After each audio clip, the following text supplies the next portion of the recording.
Cut गया बाजू फिर भी गुरूर नहीं जाता, भीख के कटोरे से इनका सुरूर नहीं जाता। चले थे कश्मीर पर झूठे ख्वाब सजाने, अब अपना ही बलूचिस्तान संभाला नहीं जाता।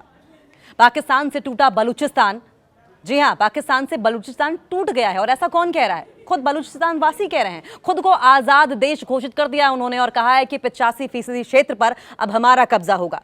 बलूचिस्तान ने पाकिस्तान को करारा झटका देते हुए खुद को आजाद देश घोषित कर दिया है। सोशल मीडिया पर एक बयान शेयर किया गया है जिसमें रिपब्लिक ऑफ बलूचिस्तान के नाम से बलूचिस्तान को एक इंडिपेंडेंट कंट्री, एक स्वतंत्र देश घोषित किए जाने का दावा किया गया। वायरल लेटर में कहा गया है कि बलूचिस्तान की सेना ने इस रीजन के क्षेत्र के 85% हिस्से पर कब्जा कर लिया और इसके साथ ही देश का झंडा, राष्ट्रगान और नई करेंसी और प्रशासनिक व्यवस्था लागू करने का भी दावा किया है। और सिर्फ इतना ही नहीं है, कहते हैं कि कागज पर लकीरें खींचकर जो गुरूर पालते थे, आज वो अपनी ही जमीन पर हक खोने लगे हैं। जो दूसरों के घरों में आग लगाने के आदी हुआ करते थे, आज उनके खुद के ही घर के टुकड़े होने लगे हैं। नक्शा संभाल कर रखिए जनाब, कब कौन सा कोना गायब हो जाए कहा नहीं जा सकता। 1971 की यादें अभी धुंधली भी नहीं हुई थी कि इतिहास ने खुद को दोहराने की ठान ली है। पाकिस्तान के हुक्मरानों को शायद भूगोल बदलने का कुछ ज्यादा ही शौक है, तभी तो एक बार फिर से देश का एक बड़ा हिस्सा खुदा हाफिज कहने को तैयार बैठा है। 85% का डिस्काउंट ऑफर है। बलूचिस्तान ने कहा है कि 85% हिस्से पर उनका कब्जा हो चुका है। पाकिस्तान के पास अब उतना ही हिस्सा बचा है जितना उनकी अर्थव्यवस्था में मुनाफा बचता है, यानी लगभग ना के बराबर मुनाफा। नया झंडा, नया तराना होगा। जब आपके पास जनता को देने के लिए आटा और बिजली ना हो तो जनता अपनी खुद की करेंसी और प्रशासनिक व्यवस्था बना ही लेती है। अब कम से कम बलूच लोगों को पाकिस्तान की कंगाली वाली करेंसी का मुंह तो नहीं देखना पड़ेगा। चीन का सीपीईसी भी फुस होता हुआ दिखाई दे रहा है।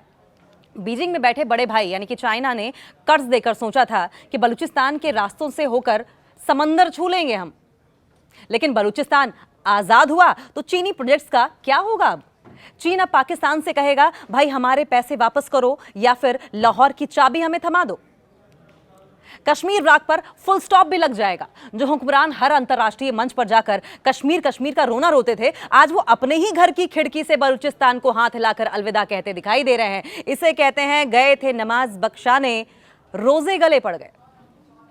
और ये पूरी स्थिति पाकिस्तान की उन नीतियों का नतीजा है जहां जनता को हक के बदले सिर्फ सेना के बूट और भुखमरी मिली।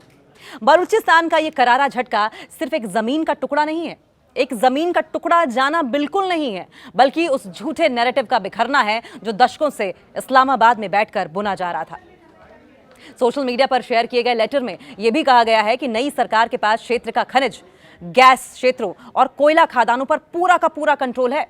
और इसके अलावा पाकिस्तान की सुरक्षा एजेंसियों से बड़ी संख्या में लोगों के इस्तीफे देकर बलूचिस्तान का साथ देने का भी जिक्र कर दिया।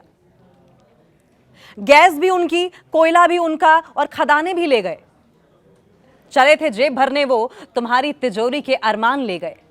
वर्दी पहनकर जो आए थे तुम्हें बचाने वाले हुजूर, आज वो खुद ही अपना इस्तीफा और सामान ले गए। सोशल मीडिया पर वायरल इस नए दावे ने पाकिस्तान की रही सही नींद भी उड़ा दी है, जहां पत्र में बलूचिस्तान के खनिज संसाधनों पर कब्जे और पाकिस्तानी सुरक्षा एजेंसियों में सामूहिक इस्तीफों का दावा किया गया है। खजाना भी गया और जमाना भी गया। पाकिस्तान का महादिवाला निकल गया। पाकिस्तान के हुक्मरान सालों से बलूचिस्तान को एक सोने का अंडा देने वाली मुर्गी समझते आए थे, जिसका सारा चूना वो इस्लामाबाद चमकाने में लगा देते थे। लेकिन अब वायरल लेटर के मुताबिक मुर्गी ने खुद को आजाद घोषित करके अंडे, घोंसला और दाना पानी सब अपने कब्जे में ले लिया है। मांगते थे भीख दुनिया से कि थोड़ी इमदाद मिल जाए। सोचा न था कि घर का कोयला और सोना भी हाथ से निकल जाए। अब बैठकर रो रहे हैं रावलपिंडी की आका कि फौज की फौज ही बलूचियों के साथ चली जाए। गैस और कोयले पर फुल स्टॉप लग गया है। वायरल दावे के मुताबिक बलूचिस्तान के 150 से ज्यादा एक्टिव गैस फील्ड और 1200 कोयला खदानें अब उनके कंट्रोल में हैं। पाकिस्तान के पास अब केवल एक ही चीज प्रचुर मात्रा में बची है, भाषण और कर्जे का आवेदन पत्र। अब इस्लामाबाद में चाय बनाने के लिए गैस बचेगी या नहीं, ये तो सोचना पड़ेगा।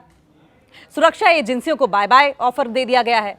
लेटर में दावा किया गया है कि पाकिस्तानी सेना, पुलिस और फ्रंटियर कॉर्प्स के जवानों ने सामूहिक इस्तीफे देकर बलूचिस्तान का हाथ थाम लिया है।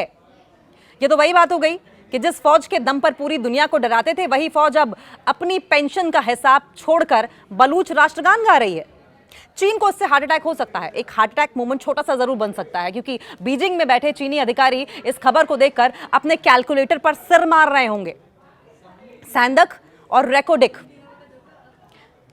रेकोडिक जैसी बड़ी सोने और तांबे की खदानों को जो चीन अपनी जागीर समझ रहा था, अब उसे वहां व्यापार करने के लिए रिपब्लिक ऑफ बलूचिस्तान से वीजा मांगना पड़ सकता है।